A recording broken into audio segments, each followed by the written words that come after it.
Pantauan tim liputan Silampari TV, terdapat salah satu warga kota Lubuk Linggau mencari ikan di bendungan Waterpang. Ia menangkap ikan menggunakan alat tangkap berupa jala, mampu mendapatkan ikan sebanyak setengah kilogram hanya memakan waktu setengah jam saja. Penangkapan ikan bisa dilakukan dengan berbagai metode, salah satunya dengan menggunakan alat tangkap berupa jaring atau jala.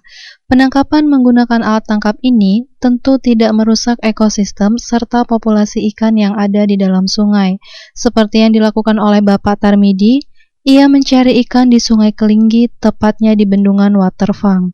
Ia mendapatkan ikan sekitar setengah kilogram, hanya membutuhkan waktu setengah jam saja. Pencari ikan Bapak Tarmidi mengatakan untuk jenis ikan yang didapat yaitu ikan kepiat dan kepalau, sekitaran setengah kilogram yang didapatkan. Yang dapat Pak? Ini kepiat sama kepalau, asli kan sungai. Kan sungai Pak ya? Berapa? Gak Pak? Sekarang berapa kilo nih Pak? Setengah kiloan. Setengah kilo lah Pak ya? Mancing gali cuma setengah jam Pak? Iya, jadilah. Iva Walbarodi, Silampari TV melaporkan.